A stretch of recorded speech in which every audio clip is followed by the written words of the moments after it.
All right, Warrior Kids. We're on chapter 14, Way of the Warrior Kid by Jocko Willink, where there's a will.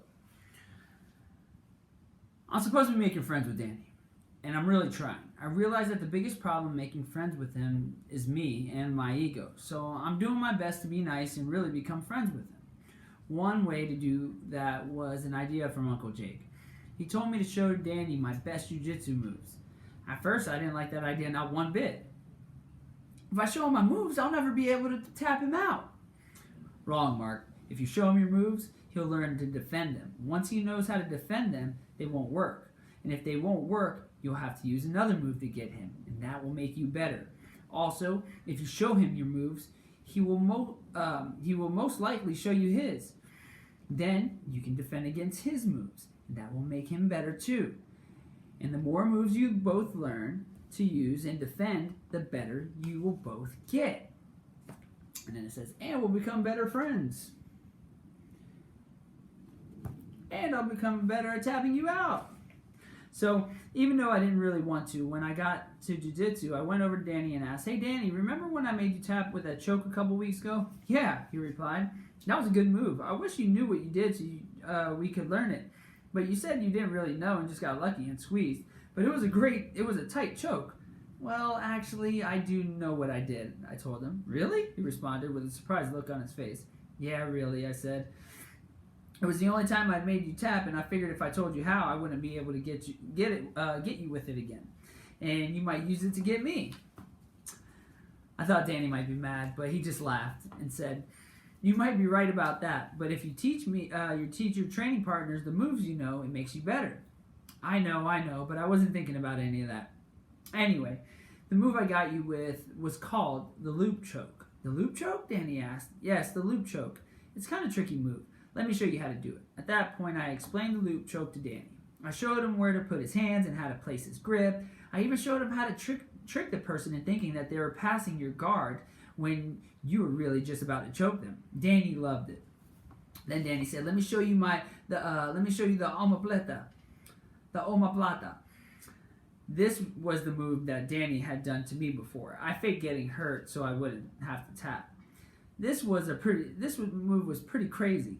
It was a way of trapping the arm by just using your legs, and it was very sneaky. It was a much harder move than the loop choke, and it took me a bunch of tries before I finally made it work. But it was a really cool move. That's awesome, I told Danny. Then I spent some time telling Danny how he could avoid getting caught in the loop choke by simply ducking his head under my hand before he passed my guard. And Danny showed me some ways to defend against and even escape the omoplata. It was so cool. Once we taught each other the loop choke and the omoplata, we started showing each other some different moves and going over little details that made the moves work. It was really helpful. I was surprised at how much Danny taught me and how much I taught him. There they go, getting after it, helping each other. But things didn't go the way I thought they would. After we finished showing each other the moves, I figured it was a good time to ask Danny if he wanted to help out with Mark's meticulous mowing. Nathan, Kenny, and I work every day mowing lawns and pulling weeds, and we have a lot of work to do, and we could use some extra help. Do you think you might want to come over to my house tomorrow and help us? We start at 8 o'clock in the morning. You have to wear some clothes that you don't mind getting dirty, and bring a water bottle and maybe a snack too, in case you get hungry. Danny had a weird look on his face. He looked like he really wanted to do it. But then he looked disappointed and said, sorry, Mark, thanks for asking, but I'm going to be doing some stuff with my older brother tomorrow. I was thinking maybe it sounded like too much work. Then I realized I forgot to tell him the best part. One more thing I forgot to tell you, Danny. You get paid. All the different families paid me to take care of their lawns, and we split up the money. I thought this would convince Danny. Whoa, Danny said, that's awesome. He looked excited for a second. Then he looked disappointed again and said, but I'm going to be hanging around my older brother tomorrow. Okay, I figured. Danny had some stuff to do tomorrow. I guess that was understandable, but not a big problem. No problem. How about the next day, I asked him.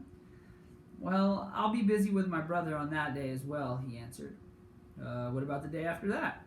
I asked. I'll probably be doing something with my brother on that day as well. Sorry, Mark. At this point, I kind of gave up. It didn't make any sense to me. I was being super nice to Danny. We had just taught each other our best jiu-jitsu moves, but he still didn't want to come over and help us work. Maybe Danny was just lazy. Maybe he was only pretending to like me so that he could get my jiu-jitsu moves.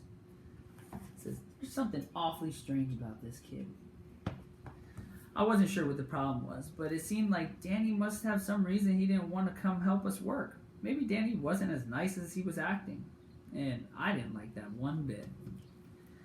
Next chapter is